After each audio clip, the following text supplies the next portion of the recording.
Boa noite a todos, eu sou o narrador, e estou aqui para ajudá-los a pegar no sono com essas histórias de terror sobre famílias macabras. Antes de começarmos, não se esqueça de se inscrever no canal e deixar seu like no vídeo. Eu adoraria saber de onde você é e que horas está assistindo, então deixe um comentário. Agora, quando estiver pronto, acomode-se, relaxe. Eu sou uma garota japonesa de 22 anos e tenho um tio que é bem mais velho do que eu, cerca de 40 anos. Ele é o mais novo dos irmãos do meu pai. Eu o conheci desde que nasci até os 10 anos de idade. Para ser sincera, quando eu estava crescendo, tudo estava bem entre nós. Ele nunca agia de maneira estranha, mas, curiosamente, minha mãe sempre me dizia para ter cuidado com ele. Quando fiz 9 anos, me mudei com minha mãe para outra cidade bem distante, e foi aí que ela começou a me contar algumas coisas sobre ele e meu avô. Ouvir aquilo me soou estranho, embora eu tenha que admitir que duvidei da versão dela, porque minha mãe é uma daquelas pessoas que tende a exagerar tudo. Então, eu não sabia o quanto de verdade havia no aviso dela, até eu ter 17 anos. Nessa época, a família do meu pai se reuniu na cidade. Geralmente, foi bem legal. Eu pude ver meus primos, especialmente a Emily, que era um ano mais velha que eu, e nós sempre fomos boas amigas, então aproveitamos a oportunidade para colocar a conversa em dia. Mas eu também encontrei meu tio novamente. Durante esse encontro, embora eu tenha me arrependido depois, fui talvez amigável demais. Ele, que já parecia bem mais velho, com uma barriga grande e quase completamente careca, me surpreendeu. Ele costumava ser aquele tipo de cara popular, sempre bonito, sempre festejando e rodeado de amigos. O encontro foi legal, muito agradável, e o ambiente estava fantástico. Meu tio se comportou como sempre, muito simpático e animado, como ele sempre foi quando eu o conheci. Eu acho que era isso que o tornava tão popular. Mas então o comportamento dele começou a mudar. Enquanto conversávamos, ele procurava qualquer desculpa para tocar em mim de maneira sutil, como por exemplo, tocando meu ombro ou braço para me chamar a atenção. Não era em áreas inapropriadas, mas era estranho que ele estivesse sempre buscando esse tipo de contato. Isso começou a me deixar com uma sensação ruim. Na minha cultura, os homens não devem tocar nas mulheres, mesmo que sejam amigos, então isso me deixou desconfortável. Nenhum outro parente homem tinha se comportado assim, exceto meu avô. Lembro de uma vez na casa da minha prima, onde ele também estava. Não sei bem o que aconteceu, mas ouvi meu tio fazer um comentário sobre minha timidez enquanto se aproximava muito de mim. A sensação de desconforto foi muito forte, e eu não consegui parar de me sentir vigiada o tempo todo. As conversas que eu tinha com meu tio pareciam uma tentativa constante de me puxar para qualquer tópico que estivesse sendo discutido. Ele estava sempre me fazendo perguntas, tentando me incluir, como se fosse para manter minha atenção nele. Eu tentava parecer ocupada, mas ele realmente era insistente. Lembro de uma vez, depois que ele se aproximou demais de mim, eu o vi olhando para minha bolsa enquanto eu estava um pouco afastada. Ele parecia ficar nervoso e rapidamente tentou agir como se não estivesse fazendo nada estranho. Mas, claro, isso foi bem esquisito. No final do dia, estávamos no sofá e ele estava acariciando o gato da minha prima. Quando ele estava indo embora, eu queria acreditar que era uma despedida normal, mas ele pegou o meu pulso de forma abrupta e me puxou para ele. Honestamente, me senti muito desconfortável, como se ele estivesse invadindo o meu espaço pessoal. Era quase como se eu estivesse encurralada, e isso me deu uma sensação horrível. Ele disse algumas palavras que não consegui lembrar direito, porque fui tomada por nojo e pânico, já que o que ele estava fazendo estava completamente fora de lugar na nossa cultura. No Japão, os homens não agem dessa forma com as mulheres, nem mesmo o marido com a esposa. Tentei me afastar, mas ele apertou ainda mais. Senti como se fosse quebrar meu pulso. Eu estava com muito medo, mas de repente ele olhou por cima do meu ombro. Então me soltou, sorriu de um jeito estranho, como se nada estivesse errado, e foi embora. Quando me virei, vi que meu pai estava a poucos passos atrás de mim. Ele havia presenciado parte de todo aquele momento horrível. Ele me deu um olhar estranho, mas depois foi ver os outros. Assim que cheguei em casa, Contei tudo para ele. Felizmente, meu pai me disse que fiz bem em contar e que ele iria conversar com minha avó para resolver a situação. Porém, nada disso aconteceu. No lugar disso, meu pai decidiu me manter afastada do meu tio e não queria que ele entrasse em casa. Então, sempre inventava desculpas para ele não ir. Meu pai também me dizia para não abrir a porta para ele, se eu estivesse sozinha ou com meu irmão. Mesmo assim, meu tio continuava estranho. Uma vez, ele estava filmando o aniversário da minha prima mais nova, mas havia momentos em que ele só ficava filmando a mim, e eu me sentia muito desconfortável. Meu pai ficava de olho em mim e me protegia enquanto ele estava por perto. Outra vez, meu tio chegou correndo à porta, como se estivesse com pressa, para nos entregar uma refeição que minha avó havia preparado. Era tarde da noite, e ele não fez o mesmo com meus outros primos. Naquela vez, meu pai o lembrou de que não abriríamos a porta para ele se estivéssemos sozinhos, mas meu tio não gostou disso, claro, e ficou ofendido, até ficou bravo com meu pai. O mais estranho é que, de repente, ele tinha um bebê, mas nunca apresentou a esposa nem nada. Eu realmente não entendo porque ele parece me seguir especificamente, já que não age dessa forma com meus outros primos. Eu queria ter sempre escutado minha mãe e ficado longe dele desde o primeiro momento em que o conheci. Eu realmente queria poder me afastar dele algum dia, porque ele me deixa muito incomodada. Por enquanto, tento mantê-lo afastado de maneira cordial, mas sempre com muito cuidado quando ele está por perto.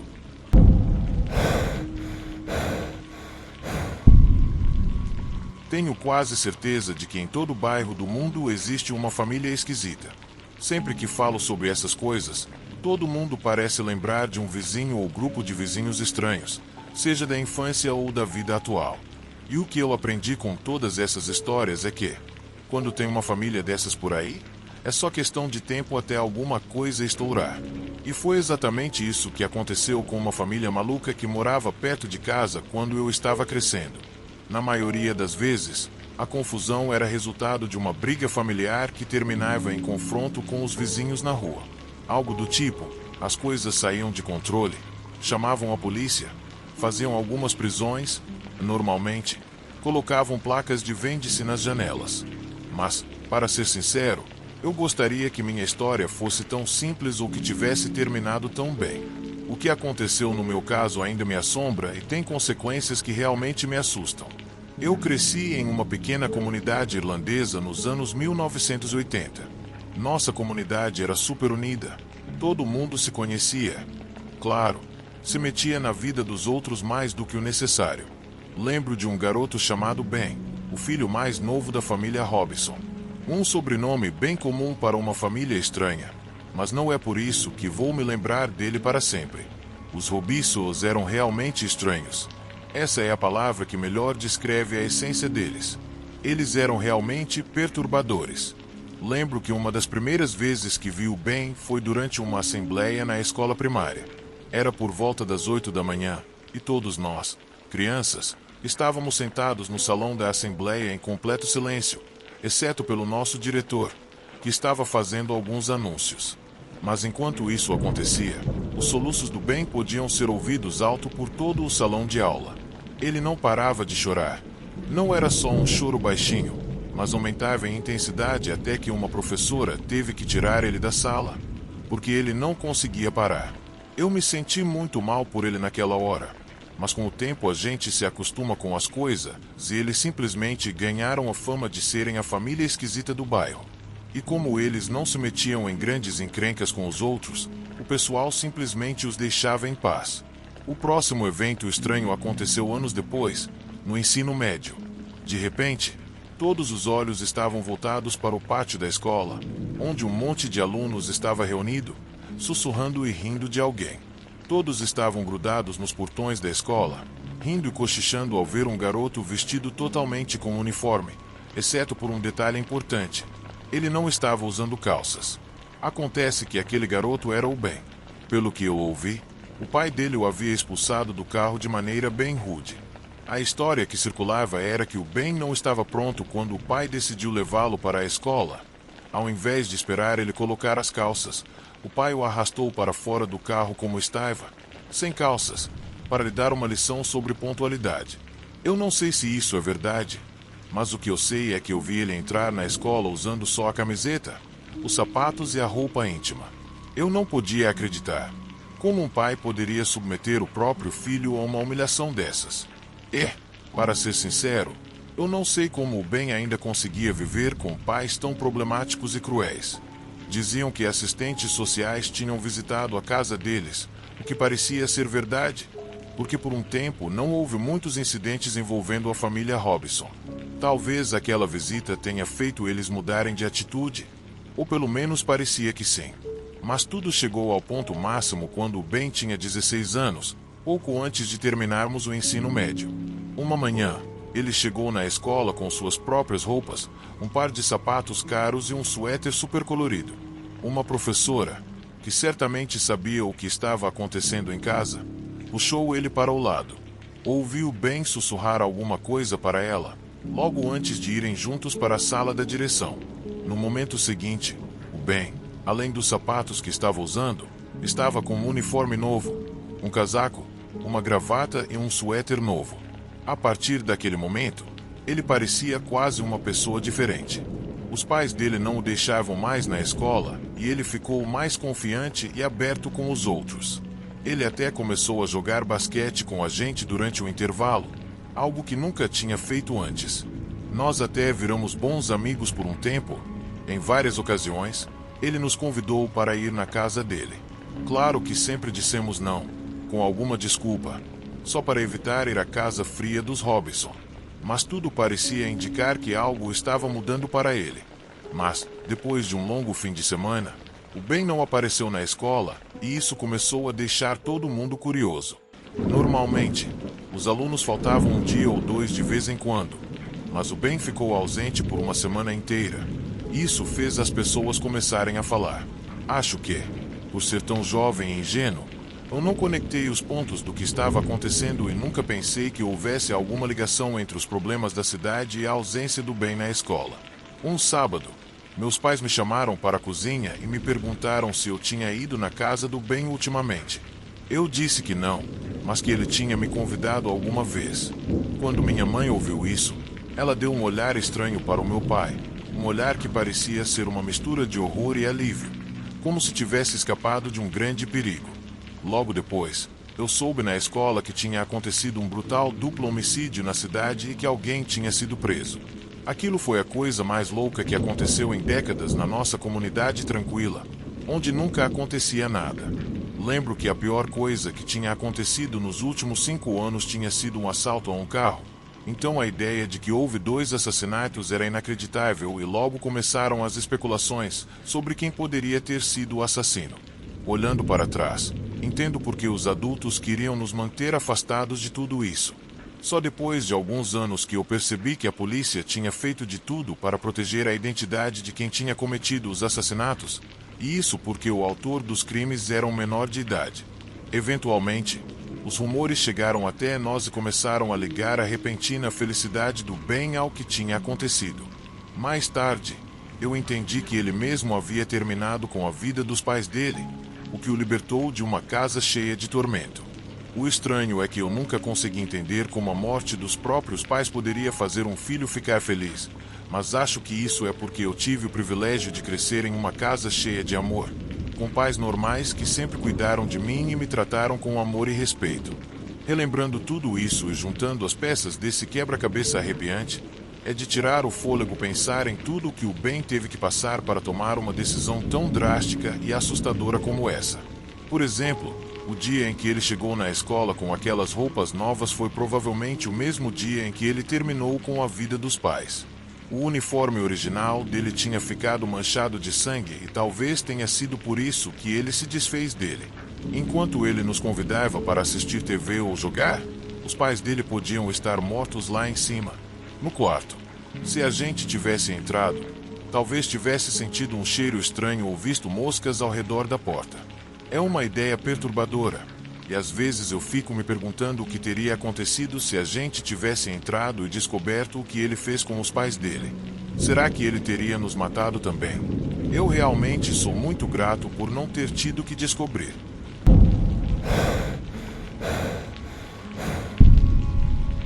As mães geralmente são sempre o pilar da casa, a pessoa para quem você vai quando tem um problema ou precisa de um conselho e orientação. Dizemos frequentemente que o amor e a sabedoria de uma mãe são os mais divinos. No entanto, esse ditado popular está bem longe de ser verdade no meu caso.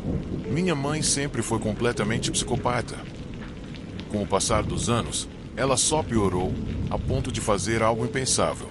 Quando eu era pequena, lembro que um dia ela fez um escândalo na escola do meu irmão, só porque encontrou cigarros na mochila dele, quando ele tinha 17 anos.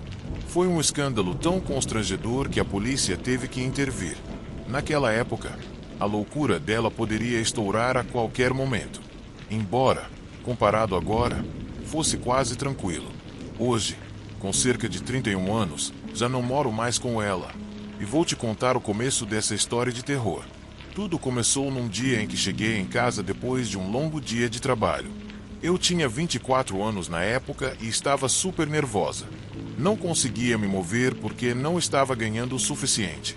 Sempre havia alguém insistindo para que eu procurasse um trabalho melhor, mas eu já tinha mudado várias vezes e o pagamento era o mesmo em todo lugar. Eu até poderia ter me mudado para a casa de um amigo, mas não havia um quarto extra na época. O que aconteceu naquele dia foi que, quando cheguei em casa depois das 22 horas, minha mãe começou a fazer uma cena. Eu, cheia de nervos, não aguentei mais. Ela ficou furiosa simplesmente porque eu cheguei depois do escuro. O que ela queria? Eu tinha um trabalho que exigia que eu ficasse lá até tudo ser resolvido. Além disso, eu deveria ser grata por ser o quem pagava o aluguel e cobria a maior parte das despesas. Mas ela estava furiosa e continuava me insultando. No meio da briga, eu falei para ela que ia me mudar em breve e que nunca mais voltaria. Eu estava cansada de viver na ponta dos pés e que a vida não deveria ser assim, muito menos naquela idade. Ela continuou gritando até que comecei a fazer as malas. Naquela mesma noite, entrei no carro de uma amiga e fui embora.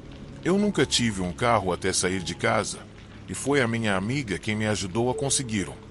Passei semanas dormindo no chão da casa dela até que ela conseguiu liberar um quarto. Só depois de um mês é que eu consegui ter meu espaço. Mas, justo quando eu pensei que minha vida começaria a melhorar, minha mãe descobriu onde eu estava e começou a nos assediar. Primeiro, ela começou a implorar para eu voltar para casa, mas eu disse que o barco já tinha afundado e que eu estava feliz de estar fora dali, sempre estressada pela presença dela e sendo vigiada a cada passo. Minha mãe era uma pessoa extremamente volúvel, e eu nunca podia ficar calma, pois não sabia quando ela ia começar uma tempestade. Ela não tinha nenhum distúrbio nem nada assim. Ela só precisava que tudo fosse do jeito dela, mesmo que isso custasse a paz da família. Foi por isso que meu pai foi embora? Sinceramente, eu entendo muito isso. Quando ela aparecia, chegava cedo, buzinando e acordando todo mundo entre 3 horas e 4 horas da manhã. Nas primeiras vezes, eu ia até a porta e pedia para ela ir embora, e ela tentava me arrastar para o carro, dizendo que me levaria para casa à força, se necessário. Ela não se importava de aparecer na casa da minha amiga o tempo todo e fazer um escândalo. Não importa se todos os vizinhos estavam vendo e nos colocando em situações horríveis de constrangimento. Num desses dias, ela surtou completamente e começou a gritar com minha amiga, dizendo que ela tinha me lavado o cérebro. Quando alguém diz algo assim, significa que a pessoa não sabe mais o que inventar para culpar os outros pelo que ela mesma causou. Eu disse para ela que ela era psicopata e que, se eu saí de casa, foi porque ninguém conseguia viver com uma pessoa como ela, que ela era a única culpada por todos ao redor dela estarem fugindo. Eu sei que foram palavras duras, mas também foi difícil aguentar a loucura e o desrespeito dela.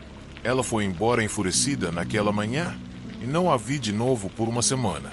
Quando a vi novamente, ela apareceu no meu trabalho e tentou me arrastar de volta para casa. Meu chefe disse para ela sair ou ele chamaria a polícia. Ela o insultou, assim como fez com minha amiga e qualquer um que estivesse no caminho dela.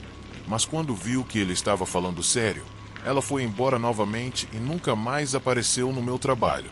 Eu fiquei preocupada em perder meu emprego. Então falei com meu chefe e pedi 1000 desculpas pelo escândalo. Mas ele foi muito compreensivo e garantiu que não me demitiria. Afinal, Não era minha culpa ter uma mãe pesadelo. Depois disso, tudo ficou em paz por quase um mês, e eu realmente achei que ela tinha se conformado e ia me deixar viver minha vida em paz, mas eu estava muito enganada.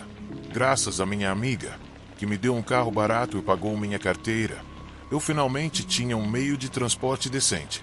Comecei a ir ao trabalho com mais facilidade. Pouco a pouco, consegui um emprego melhor no município vizinho. Mas um dia, enquanto estava indo para o trabalho, todo o inferno se soltou. Quando estava saindo da estrada, um carro me bateu no lado do motorista. O impacto foi tão forte que minha cabeça se chocou violentamente contra a janela e eu desmaiei quase imediatamente. Mas, quando recuperei a consciência, vi minha mãe saindo do carro dela para gritar comigo mais uma vez, dizendo que eu merecia aquilo por tudo que tinha feito a ela, que eu era ingrata e uma palavrão do mal e merecia morrer. Em resumo, ela tinha feito aquilo de propósito. Mas a parte mais assustadora foi quando ela disse que, se ela me deu a vida, ela também tinha o direito de tirá-la, e era isso que eu merecia por tê-la abandonado. Não pude acreditar que ela estava me dizendo aquilo, ou que realmente tinha tentado me matar de propósito. Foi absolutamente aterrorizante. Se eu já tinha medo dela antes, agora eu estava aterrorizada por aquela mulher. Depois de me insultar e ameaçar me matar, ela entrou no carro e foi embora.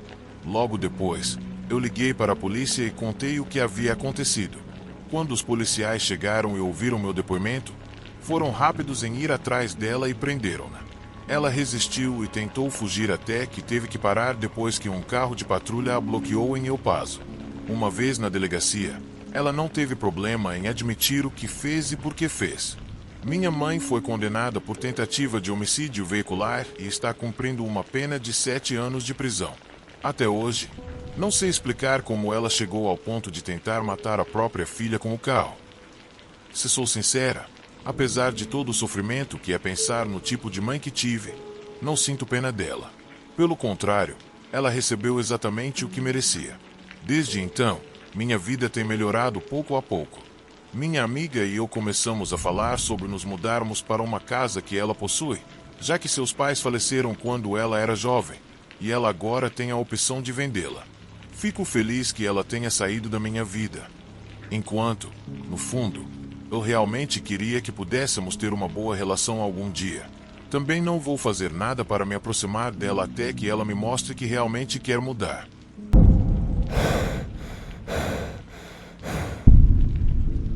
Deixe-me contar sobre o meu tio Jorge.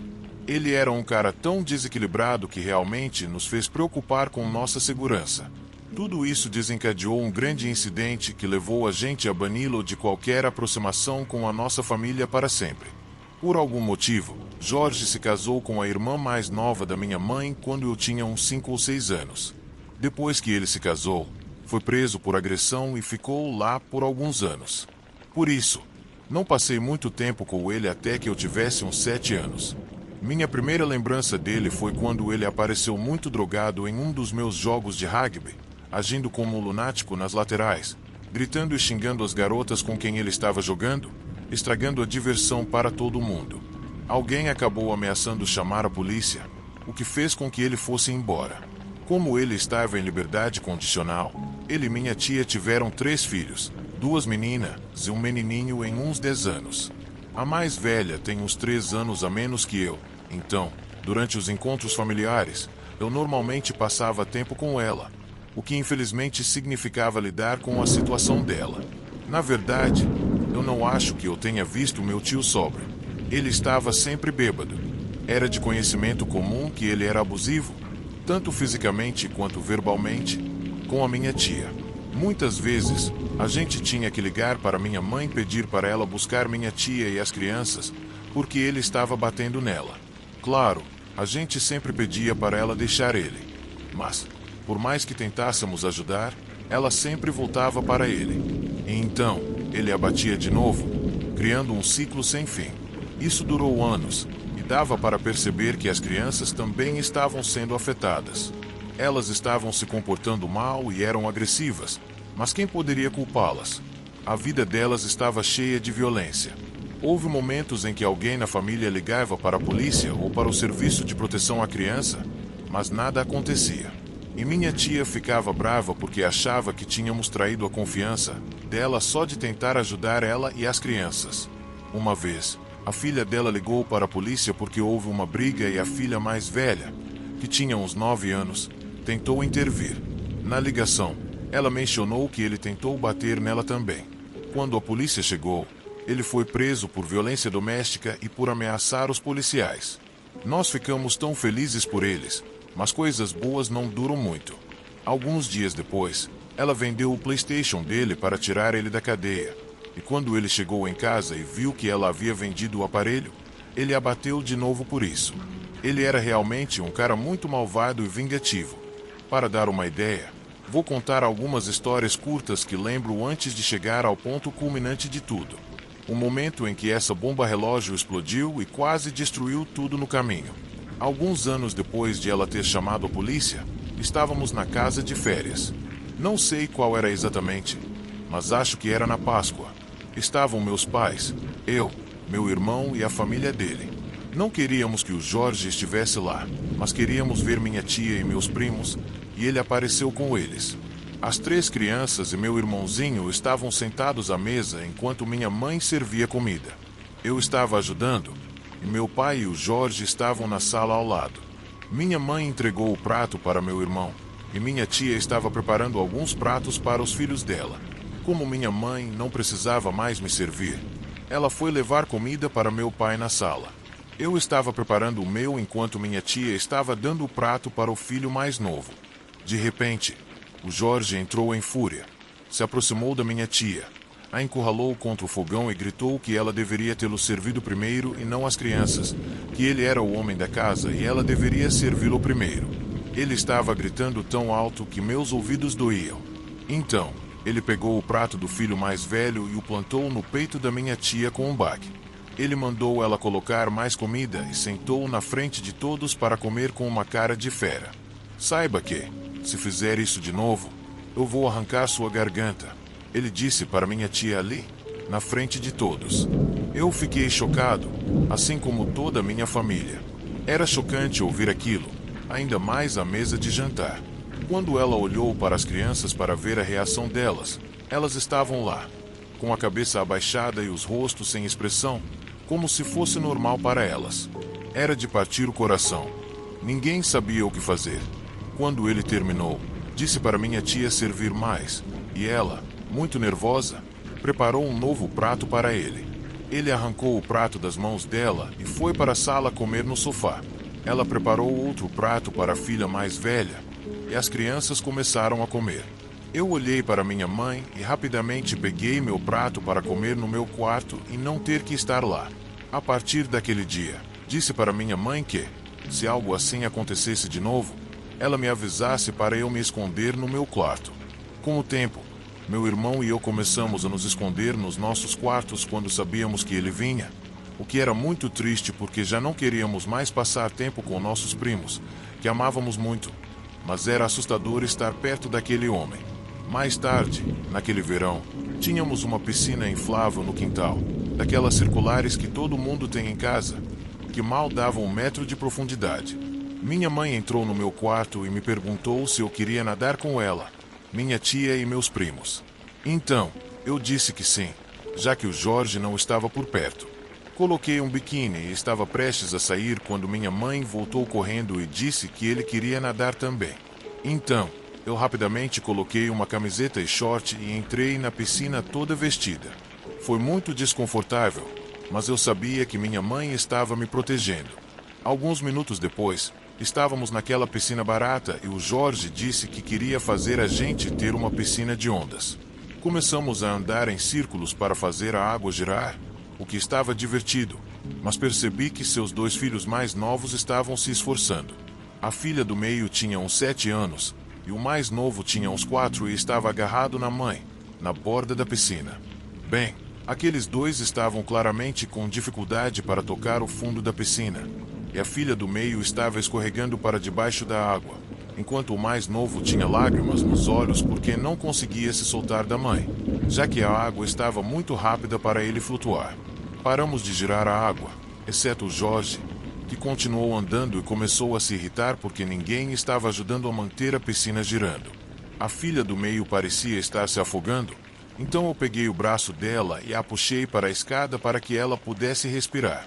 A água foi parando aos poucos porque ninguém estava ajudando, e ele ficou bravo, dizendo que ninguém estava ajudando a deixar a piscina mais divertida e que ele estava cansado de tentar fazer a gente se divertir. As crianças estavam felizes quando tudo se acalmou, mesmo que ele tenha usado palavras muito fortes. Então ele foi para a escada para sair da piscina, e quando viu a menina lá, ele a pegou e a jogou na água para poder sair. Como eu estava lá, a segurei e a mantive flutuando enquanto olhava para minha mãe, que parecia tão surpresa quanto eu. A criança começou a nadar feliz agora que ele tinha ido embora, e minha tia acendeu um cigarro, como se nada tivesse acontecido. Até as crianças estavam felizes por poder brincar e ignoraram toda a loucura que ele fez. Era triste ver como eles haviam normalizado uma situação tão abusiva. Havia muitas outras coisas horríveis que ele fez, mas eu precisaria de pelo menos 3 vídeos para contar todas as histórias desse cara assustador. Então, vou direto para o fato mais arrepiante, o que me fez estar aqui hoje, compartilhando essa história com você, em um canal de horror. Eu tinha 16 anos, e naquele dia meu pai e meu tio estavam reparando uma janela na nossa sala.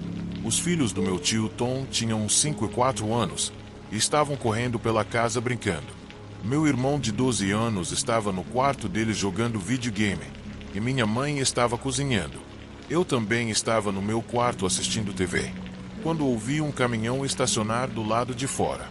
Para contextualizar, moramos em uma localização isolada e somos a única casa por quilômetros.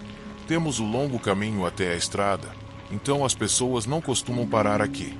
Saí para a sala e vi minha mãe colada na porta, olhando pela janela. Perguntei o que estava acontecendo, e ela disse que o cara do caminhão tinha parado, o que era estranho porque não costuma aparecer gente na nossa casa. Fiquei nervoso, mas como meu pai e o tio Tom estavam lá, achei que tudo ia ficar bem. No entanto, para acalmar minha mente, eu pedi para os filhos do Tom irem brincar no quarto do meu irmão. Eles saíram e logo depois meu irmão desceu perguntando por que os mandamos para lá.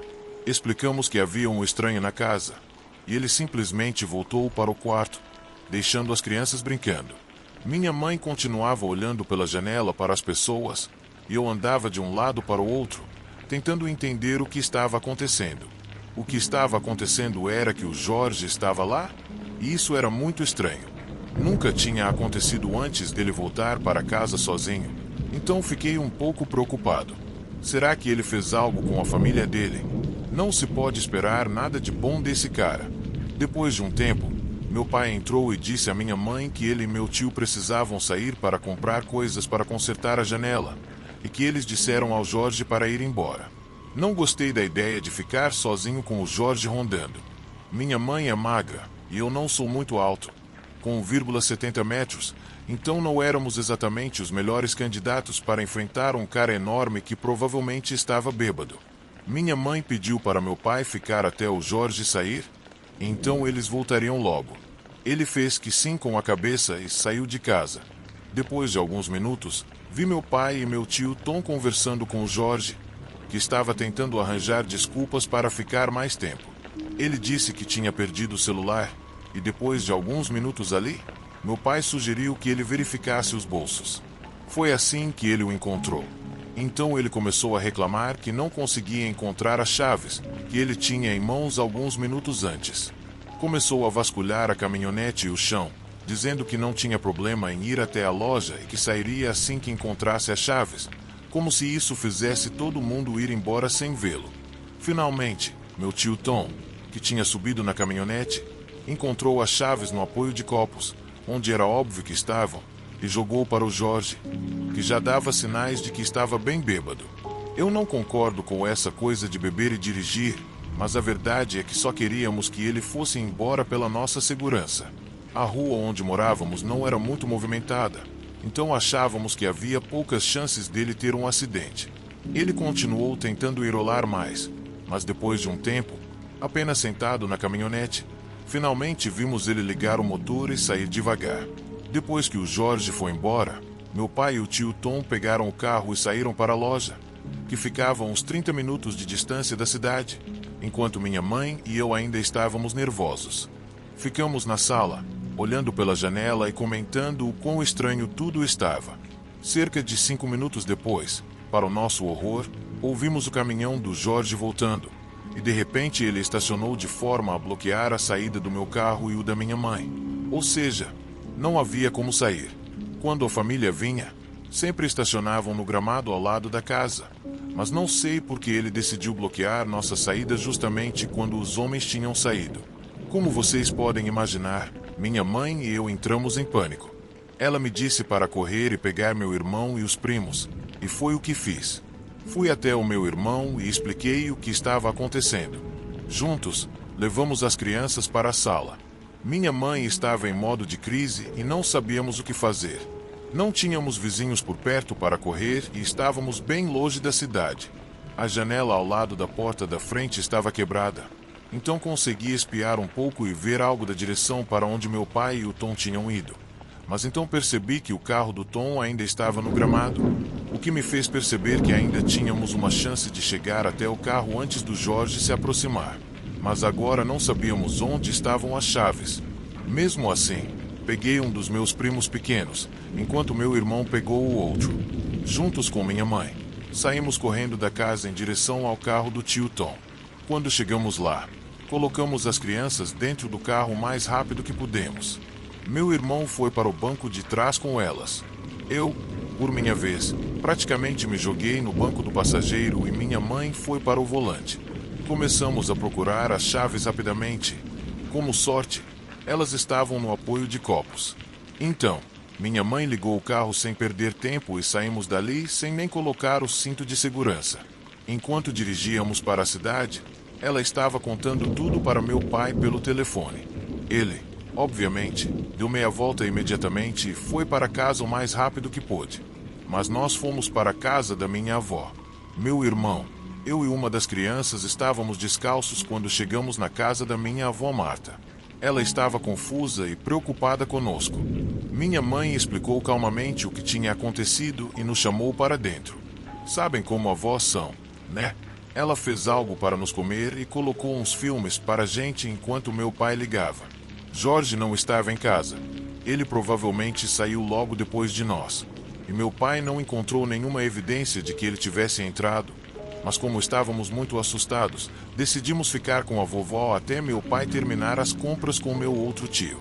Quando chegamos em casa, ainda estávamos em choque e contamos tudo para o meu pai.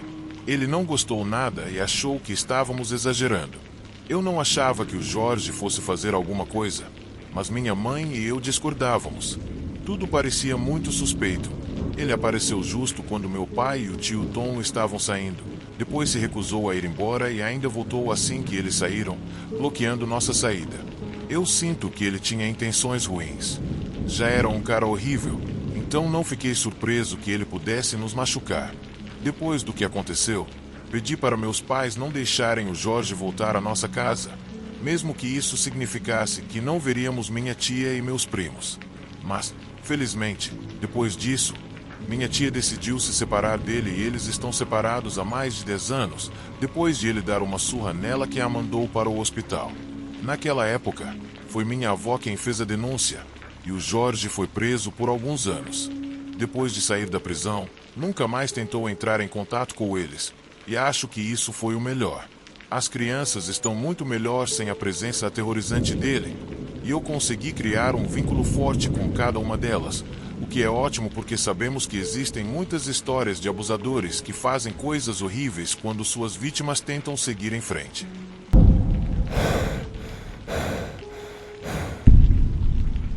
Desde pequenos, meu irmão estava sempre ao meu lado, mas tudo mudou drasticamente quando ele fez 19 anos e se mudou.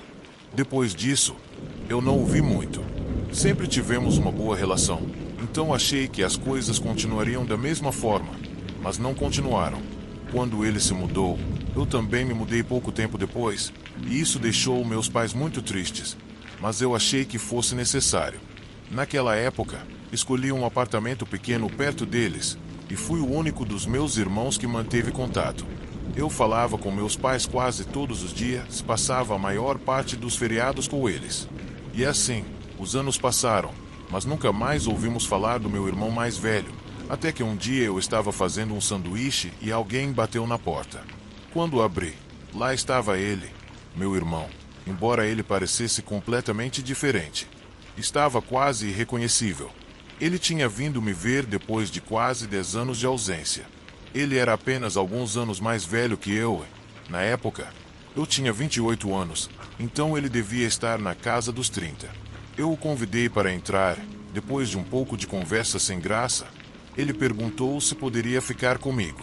Na época, eu estava namorando, e a gente estava conversando sobre casar, mas ver meu irmão depois de tanto tempo fez com que eu aceitasse imediatamente, sem nem pensar se minha namorada gostaria que ele ficasse. Quando concordei que ele ficasse na minha casa, pensei que seria apenas por algumas semanas, e foi isso que eu disse para minha namorada. Felizmente, ela não teve problema com isso, embora, se tivesse, eu não teria pedido para ele ir embora. Ele era meu irmão, e não tinha como eu negar teto para ele. A partir daquele dia, meu irmão se mudou e logo fez da casa dele.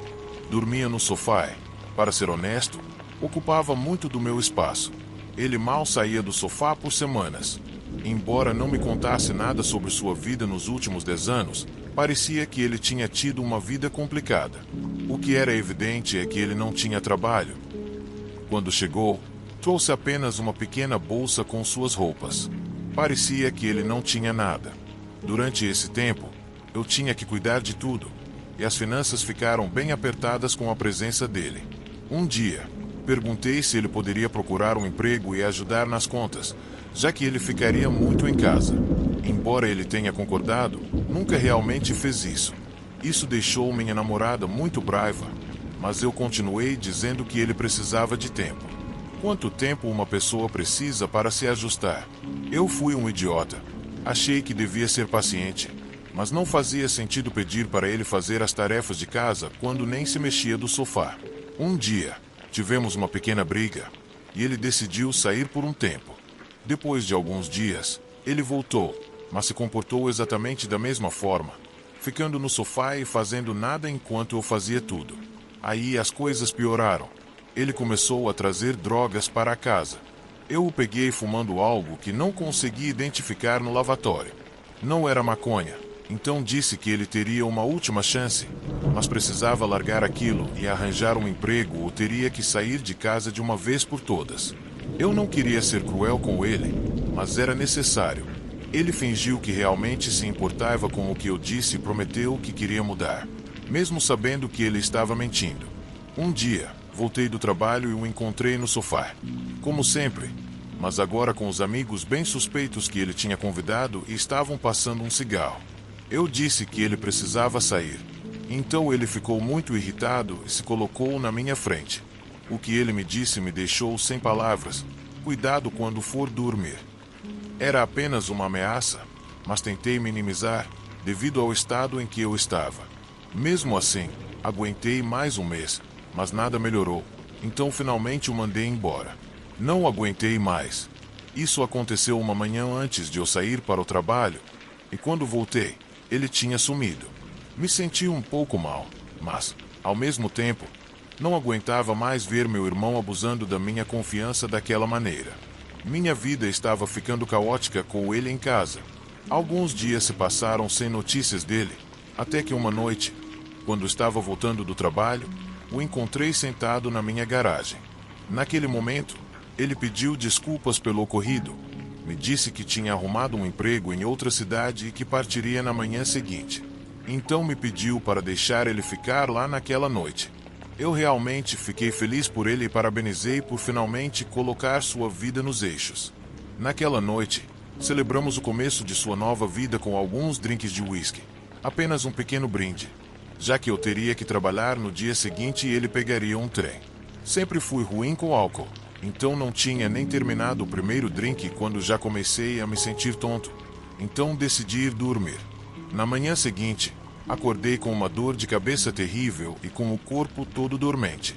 Não entendi por que me sentia tão mal até sair do meu quarto e encontrar uma cena que eu nunca vou esquecer. Minha casa inteira estava vazia.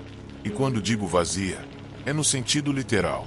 Não havia um único móvel na minha sala, nem um único aparelho na minha cozinha, exceto pela geladeira e o fogão embutido. Também não estava o meu celular e minha carteira, que estava jogada no chão, completamente vazia, com apenas minha identidade e carteira de motorista. E, claro, meu irmão não estava em lugar nenhum. O desgraçado colocou alguma coisa no meu drink. Depois que me deixou desmaiado, roubou toda a minha casa. Para ser honesto, quando vi aquilo, mais do que ficar com raiva, eu fiquei muito magoado. Não conseguia acreditar que ele teria sido capaz de fazer isso comigo. Minha namorada ficou furiosa, com razão, mas o pior de tudo é que ele era meu irmão. E eu não queria ser o responsável por colocá-lo na prisão, não queria causar essa dor nos meus pais e irmãos. Então, eu apenas voltei para comprar todas as minhas coisas, mas, naquele dia, meu irmão morreu para mim. Isso aconteceu há mais de 5 anos, e até hoje não sei nada sobre ele. Não sei o que ele fez da vida, mas imagino que tenha continuado da mesma forma, já que minha família nunca mais ouviu falar dele.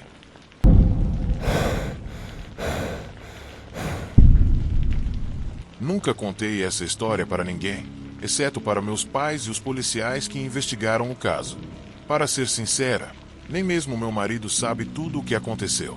Já se passaram 26 anos desde aquela loucura, mas ainda sinto náuseas, suor frio e pânico, como se fosse ontem.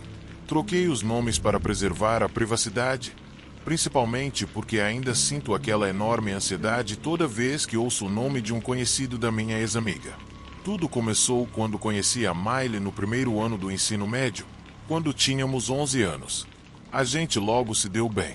Em um piscar de olhos, éramos melhores amigas, tínhamos muitas coisas em comum e compartilhávamos várias matérias, então passávamos o intervalo, o almoço e até depois da escola juntas. Ela conhecia minha família e eu conhecia a dela. Meus pais não eram grandes fãs dela, mas isso porque eram meio snobs, tinham dinheiro e essas coisas. Os pais da Miley não trabalhavam, viviam de mesada e não tinham muito. Honestamente, não me importava com isso porque ela era minha melhor amiga. No começo, a mãe dela, Sasha, era uma fofa, sempre oferecendo coisas para a gente, e insistia para eu passar mais tempo com eles. O pai, Charles, às vezes nos levava para a escola, já que ele tinha uma filha mais velha, a Alison, que estudava em uma escola para crianças com deficiência mental severa. Quase sempre eu ficava no carro com Charles, enquanto Miley e Sasha iam buscar a Alison. Foi durante um desses momentos de espera que as coisas entre Charles e eu tomaram um rumo estranho. A primeira vez que ele colocou a mão na minha perna, eu tinha 12 anos. Isso me deixou muito desconfortável, mas eu não entendia o porquê. Eu me sentia boba, já que estávamos apenas conversando sobre coisas normais. Na próxima vez, ele colocou a mão um pouco mais alta e começou a apertar minha coxa. De novo, estávamos falando de coisas banais, como escola ou passeios, mas aquilo virou uma rotina. Ele sempre retirava a mão quando Miley e sua mãe voltavam. Quando eu tinha 14 anos, algo mais intenso aconteceu. Tínhamos que parar na casa deles para deixar umas coisas, e Charles e eu ficamos no carro, como sempre, enquanto as outras pessoas entravam. Não estávamos conversando sobre nada interessante quando ele se inclinou e me deu um beijo. Eu estava bem na frente dele, mas virei o rosto e ele me deu um beijo na bochecha. Ele então perguntou se eu estava envergonhada, e eu disse que não, mesmo sendo muito envergonhada. Eu achava que estava exagerando, porque tinha visto Charles fazer a mesma coisa com Alison. Nos 2 anos seguintes, o comportamento dele não mudou. Ele sempre colocava a mão nas minhas coxas, fazia massagens nos meus ombros, me abraçava por tempo demais e me dava beijos para cumprimentar ou se despedir. O estranho é que só percebi depois que tudo isso acontecia quando Miley e Sasha não estavam por perto. A última vez que algo aconteceu foi quando eu tinha 16 anos. Miley e sua família se mudaram porque ela engravidou e precisavam de um lugar maior. Comecei a ir cada vez menos à casa deles, mas mantivemos contato por telefone. Depois que o bebê nasceu, fui convidada para passar a noite, porque Miley queria me contar algo importante. Meus pais deram permissão, então Charles veio me buscar. Quando chegamos, soube que Sasha havia se acidentado e estava com pinos na perna, por isso estava dormindo no andar de baixo. Charles ficaria no quarto de Miley e eu ficaria no quarto de Charles e Sasha, com o bebê. Miley, muito animada, me perguntou se eu queria ser madrinha do bebê. Eu pulei de alegria. Claro, aceitei. Algum tempo depois que os pais dela se despediram, Miley e eu ficamos conversando até 3 horas da manhã. Em algum momento, acordei sem saber o motivo, já que geralmente dormia de uma vez. Estava tudo escuro, e eu tinha virado de costas para minha amiga, com as pernas esticadas. De repente, senti algo estranho sob os lençóis. Percebi que meu vestido de noite estava subindo e minha calcinha também se movia. Naquele momento, acho que entrei em choque, porque não conseguia me mover nem falar. Tudo o que eu queria era gritar para Miley ou para alguém, mas, em vez disso, congelei. Quando a escuridão começou a clarear, finalmente vi Charles, sem camisa, inclinado sobre mim na cama, com uma mão sob os lençóis fazendo algo que não deveria e a outra no próprio corpo. Ele sussurrou para eu me calar e me ofereceu ir até seu quarto para melhorar as coisas. Eu só consegui balançar a cabeça, sinalizando que não queria, mas estava gelada. Ele reagiu com um bem. Talvez na próxima vez. Levantou-se e saiu.